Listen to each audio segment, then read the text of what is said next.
Y ahora, continuando con la segunda charla, para mí realmente es un honor, es grato presentar a nuestro siguiente ponente, el cual es el doctor Walter de la Peña Meniz, el cual ha sido mi jefe en la unidad de cuidados intensivos, médico intensivista reconocido en Perú.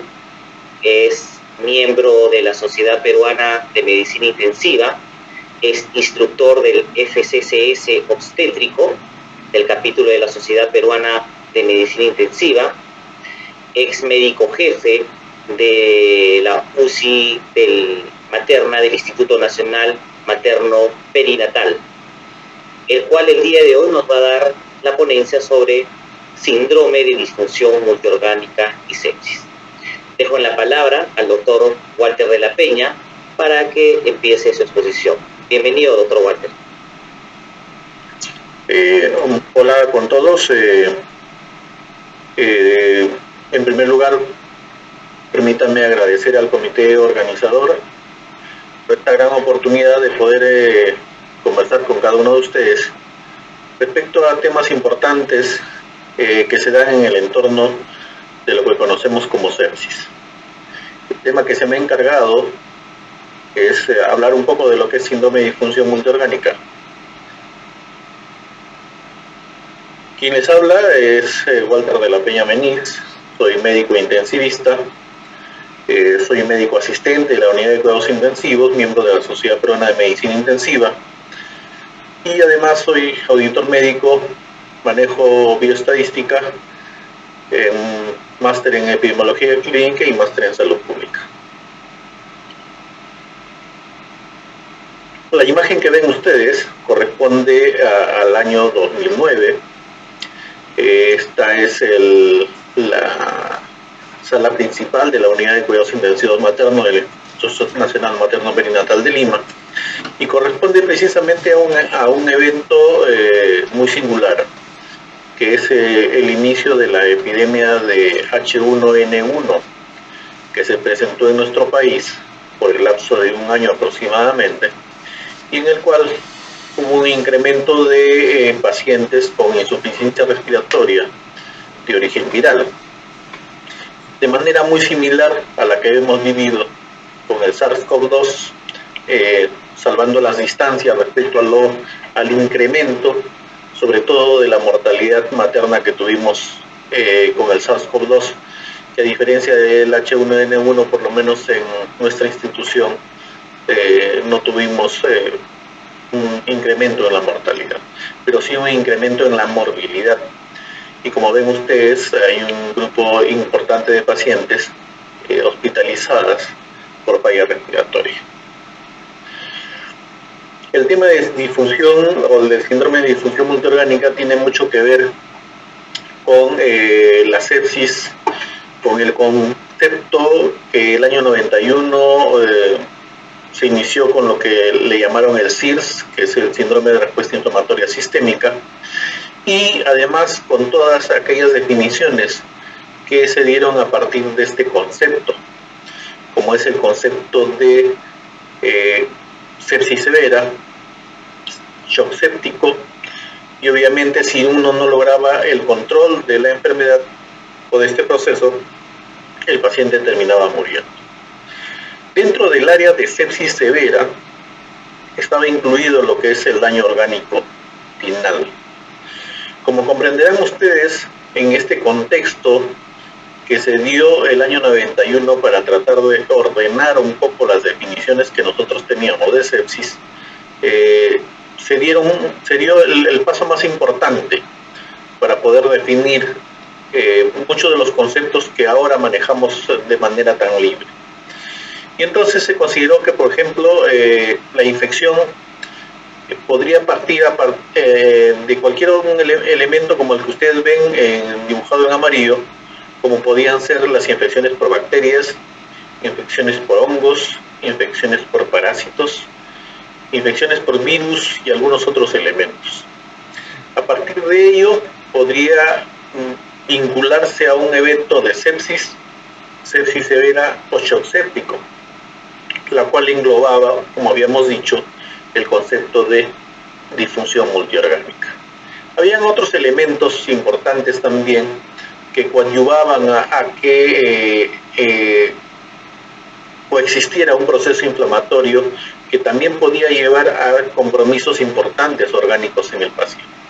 Y estos procesos orgánicos que se daban dentro del proceso inflamatorio eran elementos que no necesariamente eran infecciosos, sino que obedecían a otro tipo de patologías como el trauma, las quemaduras, la pancreatitis, los infartos, los ACVs isquémicos o hemorrágicos. Y entonces eso hizo de que el contexto de la definición de CIRS pudiera ser muy amplio y no solamente englobara por un proceso infeccioso. Al inicio del 91 y en el transcurso de los años surgieron algunas controversias respecto a la utilidad del CIRS en el contexto clínico. Y es que el CIRS, si uno lo toma como un score, que no lo es, y lo medimos en función de su sensibilidad y su especificidad, vamos a encontrar que el CIRS es pues un elemento muy sensible para detectar a aquellos pacientes con proceso inflamatorio o con procesos infecciosos. Pero es de muy baja especificidad y esa era la mayor crítica que se realizó en contra del CIRS. Era muy sensible, pero muy poco específico. Y a través de los años se dieron una serie de modificaciones tratando de poder mejorar el concepto. Como habíamos dicho ya, en la sepsis continua, el concepto de CIRS, sepsis severa y shock séptico fue lo que primó. Estamos hablando del año 91 cuando apareció este concepto de CIRS, y cada una de las definiciones de cada uno de estos elementos son los que aparecen en la lámina, ¿cierto? Entonces, para hablar de CIRS, hablábamos de elevación de la temperatura mayor de 38 grados o una temperatura menor de 36, conceptos como una frecuencia cardíaca mayor de 90 latidos por minuto, una frecuencia respiratoria mayor de 20 y una elevación de los leucocitos o una leucopenia, que eran elementos que contenían el concepto de CIRS. La sepsis, por otro lado, es CIRS, pero con una presunción o una sospecha de un proceso infeccioso. Sepsis severa ya era la sepsis, pero aunado a un proceso de falla orgánica. Y el shock séptico hablábamos cuando era un proceso de hipotensión refractaria, es decir, en respuesta a fluidos. El concepto de infección obviamente engloba varios elementos del sistema inmune. Uno es la activación de algunos elementos como el sistema de complemento, la activación endotelial con su posterior daño, ¿cierto? La activación de los neutrófilos y los monocitos, que son elementos importantes en el reconocimiento y en la eliminación de elementos extraños, y conjuntamente con ellos se van a activar algunos otros procesos que, si bien es cierto, son fenómenos de respuesta inflamatoria inicialmente, pero en el contexto de una falla desordenada o un proceso inflamatorio desordenado, estos elementos que son de manera inicial compensatorios y coadyuvantes a eliminar un elemento extraño, pueden también convertirse en elementos deleterios y en elementos dañinos para el ser humano. Entonces se van a activar elementos procoagulantes, se van a liberar elementos antifibrinolíticos, ¿no es cierto? Va a haber una elevación de la apoptosis. Entonces nosotros vamos a ver algunos elementos importantes que van a ir conjuntamente con el proceso inflamatorio, que es la presencia de la trombosis microvascular, que nosotros conocemos como coagulación intravascular diseminada, y esto puede llevar a una isquemia tisular. Va a haber de vasodilatación y aumento de la permeabilidad con reducción de la perfusión orgánica.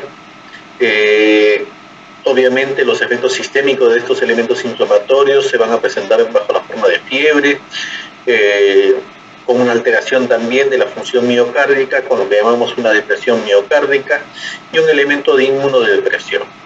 Todos estos elementos van a conllevar a lo que nosotros después llamamos síndrome de disfunción multiorgánica, que al inicio del tiempo se llamó como insuficiencia multiorgánica, o disfunción multiorgánica.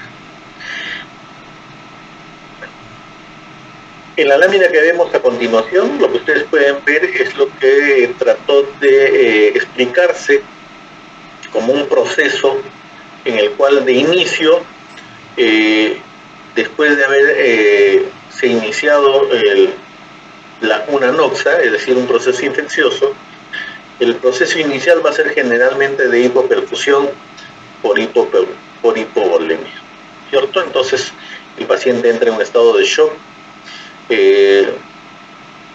va a haber un incremento de algunos elementos como el lactato, una disminución de la saturación venosa de oxígeno, una elevación del delta de CO2. Si es que este paciente responde al proceso de reanimación, ¿no es cierto?, la piel se va a tornar tibia, la saturación venosa de oxígeno se va a normalizar o se va a elevar, el lactato se va a normalizar o va a elevarse, y eso obviamente nos va a llevar a un elemento de normalidad. Sin embargo, si después de la reanimación mantenemos la hipoperfusión, vamos a llevar a un proceso de difusión mitocondrial, que generalmente es de tipo hipóxico, que va a hacer que se mantenga un estado de hipoxia celular y con ello además mayor daño orgánico y el síndrome de disfunción multiorgánica. Entonces vemos que hay una lesión inicial que se va a expresar como un síndrome de respuesta inflamatoria sistémico, tal como lo plantearon en el año 91. Va a haber un síndrome de disfunción multiorgánico que puede ser primario o secundario, y en su evolución natural puede discurrir tanto en una recuperación, si es que responde tanto a lo que es la reanimación de parte hospitalaria, o en todo caso la muerte, si es que el paciente no logra superar estos elementos que previamente habíamos mencionado. Y entonces obviamente el proceso de síndrome de disfunción multiorgánica está estrechamente relacionado al evento de shock, ¿cierto? Un shock que puede ser generalmente, o que es generalmente séptico, pero que puede estar asociado a cualquier tipo de shock, como el shock cardiogénico, el shock hipovolémico, ¿cierto?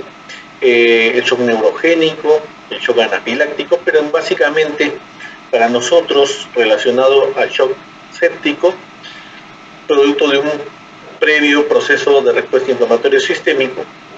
Y como vamos a entender que el síndrome de disfunción multiorgánico va a comprometer no un órgano, sino todos los órganos del sistema. Vamos a hablar de una disfunción vascular, cardiovascular, van a haber disfunción pulmonar, disfunción gastrointestinal, disfunción hepática, va a comprometer la función neurológica a través de una disfunción del sistema nervioso central, va a comprometer la función renal y va a haber también una disfunción a nivel de piel. Dentro de la fisiopatología habíamos dicho que el proceso más importante era el de infección, pero que podían haber algunos otros elementos como el trauma, la isquemia por repercusión, la hipoxia y algunos trastornos metabólicos que van a liberar un proceso de mediadores inflamatorios que pueden llevar al paciente a un síndrome de disfunción multiorgánica. Cuando nosotros hablamos de disfunción multiorgánica y hablamos obviamente de shock, lo que estamos tratando de explicar es que en el sistema cardiovascular, que su función es transportar oxígeno, ¿cierto? Es la obtención de oxígeno a través de la hematosis a nivel pulmonar, para después ser transportado por los hematíes hasta la última célula del organismo para entregar el oxígeno y ser utilizado a nivel mitocondrial. El objetivo del sistema circulatorio, por tanto, se entiende que es el aporte de oxígeno. Sin embargo, cuando hay elementos que impiden que haya un funcionamiento adecuado del nivel circulatorio, es decir, cuando hay hipoperfusión, hay una disminución de la función cardíaca, el elemento que se va a comprometer es básicamente la entrega de oxígeno a los tejidos. Entonces esto va a coadyuvar en un fenómeno de hipoxia celular que va a llevar a una disfunción mitocondrial. Esta disfunción mitocondrial lo que va a propender básicamente es a una disminución en la producción de ATPs que va a generar daño a nivel celular de los órganos hipoperfúngicos. Dentro de del cuadro clínico, al existir un fenómeno de hipoperfusión tisular que va a generar una disminución en el aporte de oxígeno, lo que vamos a generar es de que la célula que normalmente funciona en un estado aerobio va a empezar a funcionar a través de un metabolismo celular anaerobio. Y por lo tanto, producto de ese metabolismo celular anaerobio, se va a producir un aumento en la producción de lactato y una acidosis metabólica. Entonces, si este proceso de metabolismo celular anaerobio perdura en el tiempo y no es corregido, vamos a tener una disminución en la producción de ATP, vamos a tener daño mitocondrial, vamos a tener una entrada de calcio que va a generar mayor daño mitocondrial, mayor daño celular. Va a haber además un incremento de elementos oxidantes con daño de lípidos, proteínas y DNA. Va a haber daño a nivel de la membrana y va a haber un daño a nivel del ADN celular. Ese daño celular va a producir obviamente una disfunción energética celular por agotamiento de los depósitos energéticos celulares. Va a haber una alteración en la función celular. Esta, por todo lo que hemos dicho en la lámina anterior, va a haber una pérdida de la integridad de la membrana celular y la la célula se va a alisar. Esto va a llevar a un deterioro multiorgánico y a la muerte, primero celular y después de los órganos comprometidos.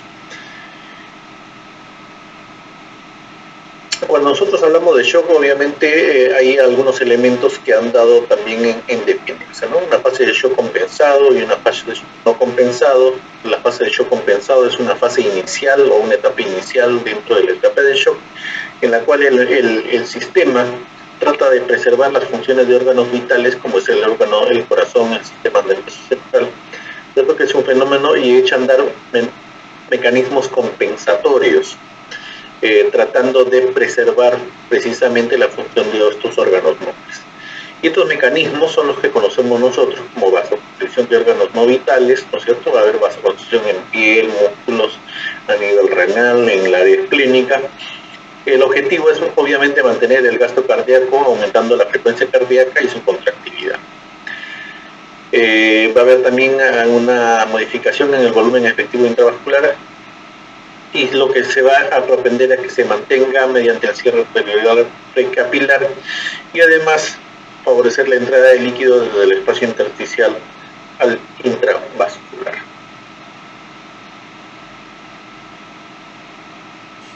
¿Cómo se va a transformar esto, digamos, en la clínica diaria? Lo que vamos a observar es una desaparición progresiva de las venas del dorso de manos y pies. Va a haber frialdad y palidez cutánea. Vamos a observar sequedad de mucosas, la presencia de taquicardia y taquimia, debilidad muscular, oliguria, trastorno de sensorio, y la presión arterial suele estar dentro de los límites normales, porque en este periodo de shock compensado, digamos, el organismo lo que trata es de compensar, valga la redundancia, estos elementos que están produciendo hipoperfusión en algunas regiones. Y las clínicas que nosotros hemos mencionado acá, lo que está refiriendo es básicamente la disfunción en diferentes órganos y sistemas,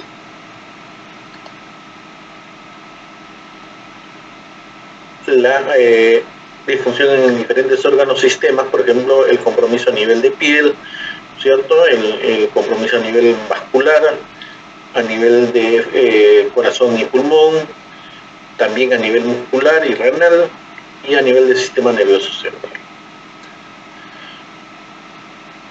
Si nosotros no logramos revertir los elementos o el sistema, no es con ese fenómeno de compensación, logra revertir el fenómeno de shock, vamos a ir a un estado de shock descompensado, ¿cierto? Y esto se da porque básicamente ya los mecanismos compensatorios que ha hecho andar el organismo se ven sobrepasados por, digamos, la persistencia del daño de bacterias, virus o parásitos, ¿no es cierto?, que están llevando a ese proceso de inflamatorio que ha desencadenado en una sepsis. Entonces, ¿qué vamos a ver? Vamos a ver algunos mecanismos como disminución del flujo de órganos vitales, ya van a haber disminución en la perfusión, el corazón, sistema nervioso central, ¿no es cierto? Se va a elevar o se va a observar la acidosis y acidemia, va a haber una disminución de la contractilidad cardíaca y una inhibición de la respuesta de las catecolaminas. Muy bien, como habíamos dicho al inicio, el año 91, a través de la primera reunión del Colegio Americano de Médicos de Tórax y la Sociedad de Cuidados Críticos Americana, estableció un consenso o una conferencia de consenso en la que se establecieron las pautas y las definiciones de sepsis. Estas se modificaron el 2001 y el 2016. El 91 se introdujo el término de respuesta inflamatoria sistémica, como habíamos dicho, con sus características que ya ustedes conocen. Y como habíamos dicho también, las limitaciones del SIR básicamente era de que es un elemento muy sensible pero muy poco específico, ¿cierto? Y que habían diferentes fuentes de infección que están asociadas con diferentes tasas de mortalidad. Entonces había muchos detractores respecto a lo que es el SIR, el TEPS, la sepsis o a todas las definiciones que se dieron en el año 91. Y el 2016 se estableció mediante una reunión muy similar a la del 91, una modificación de estos conceptos. Entonces esta fue la tercera reunión de consenso para la definición de sepsis y shock séptico. Y en ella se estableció un punto importante, que es la utilidad del Quick SOFA, más que del SIRS, como un elemento importante para identificar pacientes con sospecha de sepsis. A través de algunos estudios se validaron internamente el área bajo la curva del Quick SOFA en 0.81, es decir, que como elemento predictivo es bastante bueno. Además se reconoció que la adición de lactato a este Quick SOFA no mejoraba sustancialmente o significativamente el valor predictivo del Quick SOFA, y que digamos en la validez predictiva mejoraba el Quick SOFA, pero generalmente podía ayudar a pacientes en un riesgo intermedio. A través de otros estudios que se hicieron en el transcurso de los años después del 2016, se logró determinar que el Quick SOFA, sobre todo si se usa dentro del entorno extra UCI, es muy útil, sobre todo en las áreas de emergencia y hospitalización, donde tiene básicamente mejor especificidad y muy poca sensibilidad. Y en áreas de UCI, lo que se debería usar no es el Quick SOFA, sino el SOFA, tal como se concibió antes del consenso del 2000.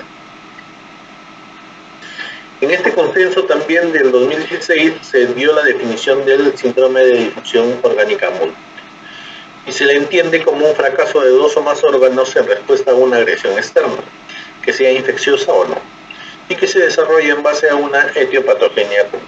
Esta es la definición que se dio al síndrome de disfunción multiorgánica. Algunas otras denominaciones que se tenían antes de este consenso del 2016 era que el síndrome de disfunción multiorgánica se lo conocía también como falla orgánica progresiva, fallo multiorgánico o fracaso multisistémico. Esas eran algunas denominaciones que se dieron al síndrome de disfunción multiorgánica. Y para nosotros definir disfunción orgánica de manera individual, cuando se refieren al daño órgano por órgano, tendríamos que definirlo de la manera como la ven ustedes en lámina. Cuando hablamos de disfunción a nivel respiratorio, básicamente la presencia de hipoxia que requiere ventilación mecánica al menos por 2 días, síndrome de distrés respiratorio agudo progresivo, que necesita PIB de 10 o un FIO2 mayor del 50%. Entonces ahí estamos hablando básicamente de disfunción a nivel respiratorio.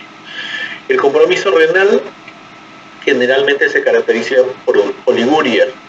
En el caso, para definirla como disfunción renal, debemos tener una diuresis menor de 500 mililitros por día o un valor de creatinina de 265 milimolos por litro o necesidad de proceder a un soporte dialítico. A nivel hepático tiene que haber disfunción con elevación de las transaminasas superiores al doble del valor de inicio.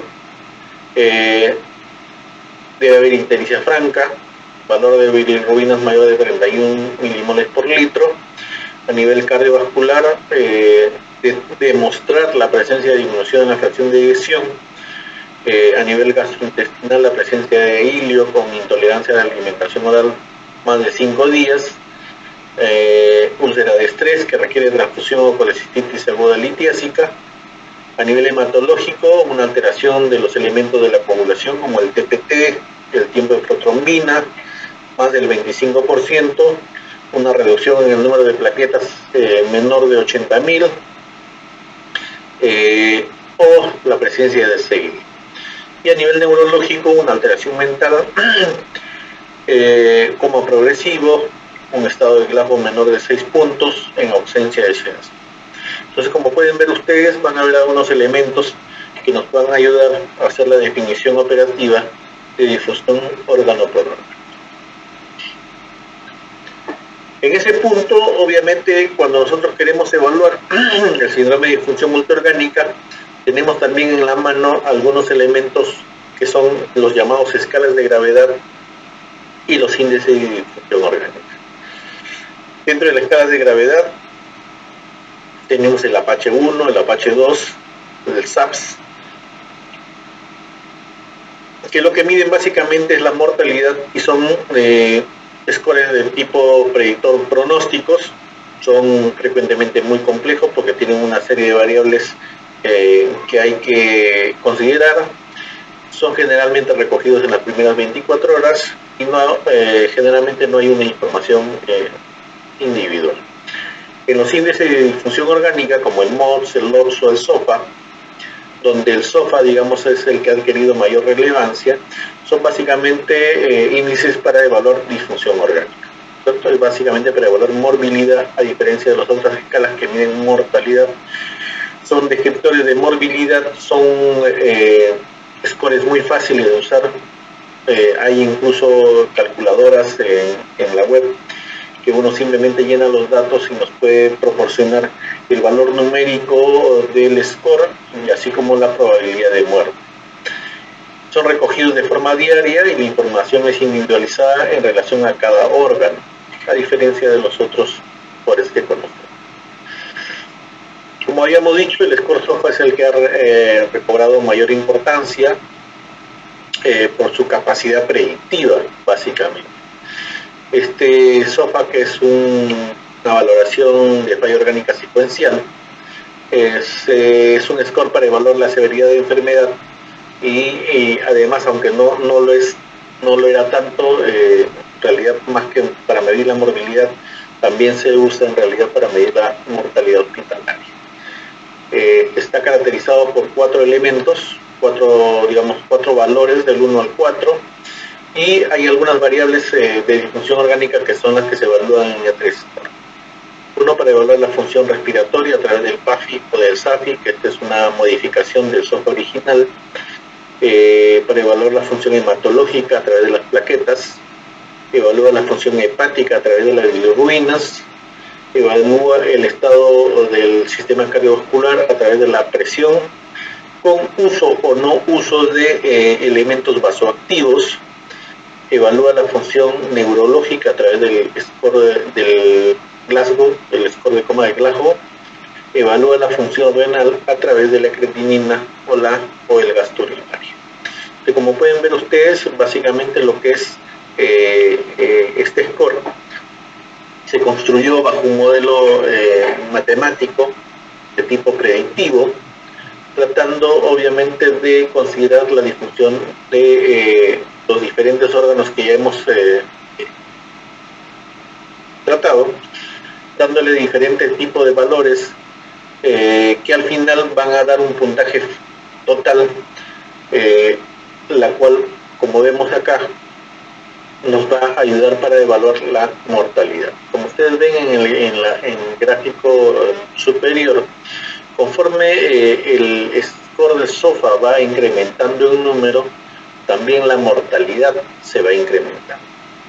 Cuando se evalúa a través digamos, por un método estadístico, para hallar un punto de corte óptimo, este corte óptimo se encontró en el valor de 8. De tal manera que, como ustedes pueden ver en la gráfica, en la tabla inferior o en el gráfico inferior, que es un gráfico de Kaplan-Meier, ¿no es cierto?, en la cual se comparan los pacientes que entraron con un score SOFA menor de 8, que fueron 81 pacientes, y con un score de SOFA mayor de 8, que fueron 22, obviamente la mayor sobrevivencia está en el grupo que correspondió a score SOFA menor de 8. Fueron los que más sobrevivieron. Mientras que los pacientes que tuvieron un score de SOFA mayor de 8, la mortalidad inmediata ya era mucho mayor que la del otro grupo. Esto es una diferencia estadísticamente significativa, pues se compara a través de un valor con el test de Log-Rank, que nos permite decir de que hay un p-valor de 0.0039, el cual es estadísticamente significativo para esta diferencia que nos muestra este estudio. El problema con el score SOFA es de que tiene, por sus características, y fue construida para pacientes adultos. Y en el entorno obstétrico no tenemos un score que nos permita medir la morbilidad o la mortalidad de un paciente que está en un evento en un proceso inflamatorio en curso o un cuadro de sepsis o shock séptico. Y en el contexto, lo que se ha hecho, como se ha hecho en algunos otros casos, es utilizar el mismo SOFA para pacientes con sospecha de sepsis o procesos inflamatorios, o modificar el SOFA o crear algún score que nos pretenda dar, digamos, un acercamiento a la realidad de lo que es el estado de shock en una paciente obstétrica. Como ustedes comprenderán, la paciente obstétrica es una paciente con unas características muy especiales, porque muchos de sus valores clínicos difieren de una paciente o de un paciente normal. Hay fenómenos adaptativos durante el embarazo que hacen, por ejemplo, que la frecuencia cardíaca sea mucho mayor que en una paciente no obstétrica. Esos fenómenos adaptativos hacen también que una paciente con obstétrica o gestante tenga valores de leucocitos mayores a una paciente no gestante. Que la función renal, por ejemplo, que la creatinina sea de un valor mucho menor en una gestante que en una no gestante. Entonces van a haber elementos de fenómenos adaptativos durante la gestación que hacen que el score SOFA u otros scores no sean muy prácticos cuando uno usa en una paciente gestante. Han habido algunos esfuerzos, como les decía, para tratar de acercarse un poco a la realidad de la paciente obstétrica, y de tal manera que han aparecido algunos scores como el SOFA, el SOS, que es un score obstétrico de sepsis, el Full Pierce, que generalmente se usa para pacientes con preeclampsia, el score MAMA, que es un score obstétrico creado por los ecuatorianos, y en el contexto lo que se ha hecho también es adaptar el SOFA, que es un SOFA, hay un SOFA que es obstétricamente modificado o un SOFA modificado, y además se ha utilizado en algunos contextos también algunos otros scores como el MIUS o el MIUS.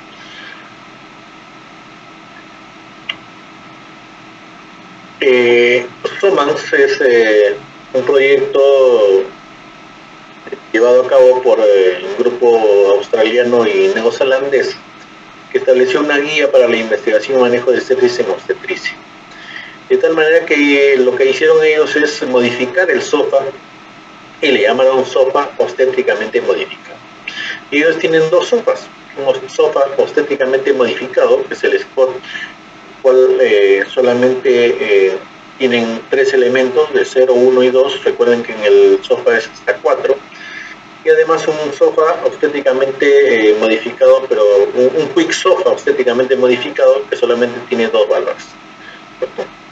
Entonces han tratado de adaptar cada uno de los valores a los valores que nosotros observamos en una paciente gestante, que, como habíamos dicho, producto de ese fenómeno de adaptativo durante la gestación, hay valores que son diferentes, una gestante y en relación a una no gestante. Nosotros en la maternidad de Lima tratamos de evaluar la utilidad del SCORT-SOFA en la predicción de muerte materna en nuestra unidad de cuidados intensivos maternos. Este es un artículo publicado el año 2020, y en donde, como ustedes ven, el valor del SOFA tenía un valor de 0.89, que es un área bajo la curva de 0.89, es decir, es como prueba diagnóstica, es muy buena, pero el punto de corte difirió, a diferencia del SCORT-SOFA que habíamos presentado nosotros en las láminas anteriores, donde el corte lo hacen en 8, nosotros encontramos que nuestro corte óptimo para nosotros es el punto 6, donde en este punto de corte la sensibilidad era de 89.47% y una especificidad de 77.72%. Entonces, el SOFA, por lo menos en nuestro entorno hasta ahora, es un elemento que nos parece útil de uso en obstetricia, y obviamente si pudiéramos lograr una modificación, probablemente tendríamos un SOFA mucho mejor. En este contexto, como habíamos dicho, el shock, el SOFA nos va a ofrecer diferentes porcentajes de mortalidad. Si es que nosotros no logramos revertir el fenómeno del evento de síndrome de disfunción multiorgánica, en el tiempo decae la muerte. Bueno, entonces ustedes ven progresivamente en el score, dependiendo del valor del score SOFA de ingreso, vamos a tener mayor o menor mortalidad. Fíjense ustedes que un valor de 0.6, la mortalidad es menos del 10%, con un score SOFA de 7 a 9, la mortalidad asciende a 15 a 20%, con un SOFA score del 10 al 12 tenemos 40 a 50%, fíjense ustedes casi la mitad, o sea, con un score de 10 más o menos tenemos probablemente de 2 pacientes una era una. De 13 a 14 score SOFA tienen 50 a 60%, y ya cuando vamos a 15 la mortalidad es mayor del 80%, y con un score de SOFA de 15 a 24 la mortalidad puede llegar a más del 90%. Nosotros sugerimos siempre que en el entorno de unidad de cuidados intensivos, sobre todo en estos casos obstétricos, hagamos uso del score SOFA, porque el score SOFA lo que nos va a proporcionar es 2 elementos de respaldo. Uno es de que por el punto de corte que nosotros habíamos mencionado, si nosotros tenemos una paciente con más de 6 de score SOFA, esta paciente definitivamente tiene que ser evaluada por lo menos por un médico intensivista, sino además trasladada a un área de vigilancia obstétrica o una unidad de cuidados intensivos. Es decir, una paciente con menos de 6 de score SOFA no debería estar ni en área de hospitalización ni en área de emergencia, sino más bien previa evaluación del médico intensivista a ser pasada al área de cuidados intensivos, si es que no requiriera, digamos, manejo quirúrgico previo. Y además nos sirve como un respaldo de tipo legal. Pues si nosotros recibimos una paciente en la emergencia con un score de SOFA de 15, podemos decirle simplemente, si es que esta paciente falleciera, de que la probabilidad de muerte pues era muy alta, ¿cierto? Entonces es un respaldo legal, es un respaldo médico, y además es una advertencia de que una paciente con un score de más de 6 no debería estar en un área de hospitalización continua. Ustedes han visto que más del 50% hay un incremento en el score, sobre todo en las primeras 48 horas. Si está de 27 a 35%, la mortalidad no ha variado. Y si es de menor si es que el score en las primeras 48 horas disminuye, vamos a ver una caída de la mortalidad en más del 20%. Entonces, el score SOFA, si es que nosotros lo utilizamos como score único, ya sea si usamos el score SOFA modificado, si usamos el score SOFA obstétricamente modificado de SOMAS, usamos el score obstétrico de sepsis, sea cualquier score que nosotros utilicemos, nosotros tenemos que buscarle un punto de corte adecuado y además definir, obviamente, dentro del contexto qué tipo de pacientes deben ser manejadas por qué tipo de profesional, dependiendo de su punto de corte. Habíamos dicho también que el score SOFA hay, scores que están en la página web, simplemente donde nosotros marcamos los valores que encontramos que nos solicite el score SOFA y automáticamente el sistema nos bota un valor numérico, que es el score SOFA, e inmediatamente también nos indica el porcentaje de probabilidad de muerte de la paciente, lo cual obviamente nos ayuda en el contexto no solamente tanto formativo de los médicos residentes, sino también para evaluar la probabilidad de riesgo que tienen nuestras pacientes cuando ingresan a la emergencia, llegan a la hospitalización, al área quirúrgica o a la misma UCI. Esa es la utilidad de los scores en obstetricia. Muy bien, entonces, como habíamos dicho, en el síndrome de disfunción multiorgánica, que es una definición que no nace el 2016, sino que se redefine el 2016 dentro de los nuevos conceptos de definición de sepsis, y que además se apoya mucho en los scores como en el SOFA o el Quick SOFA, que nos permiten hacer una valoración rápida y una identificación rápida de este tipo de pacientes.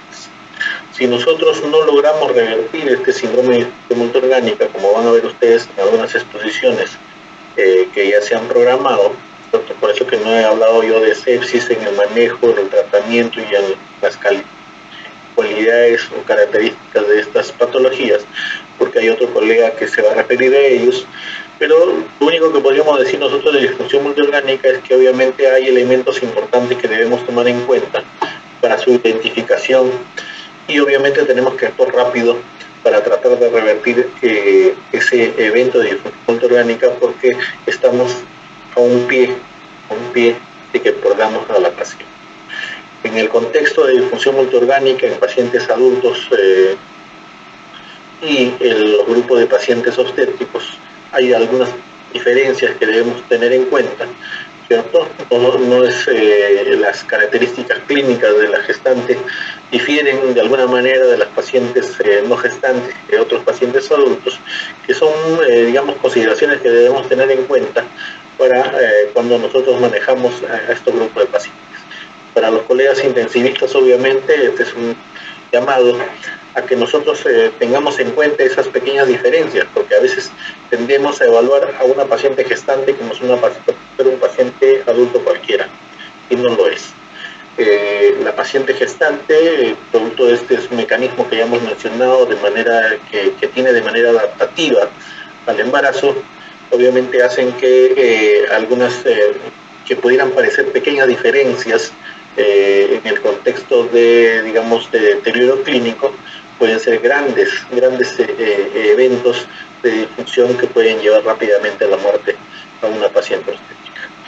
Bien, permítanme reiterar las gracias al comité organizador por su invitación a este curso, y si hubiera alguna pregunta de parte de ustedes, por favor háganlo llegar para poder responder a esas inquietudes o algunas preguntas. Muchísimas gracias, muy amable por su atención. Agradecemos nuevamente la excelente exposición del doctor Walter de la Peña Meñiz, a la que nos tiene acostumbrado. Muchas gracias, doctor Walter de la Peña.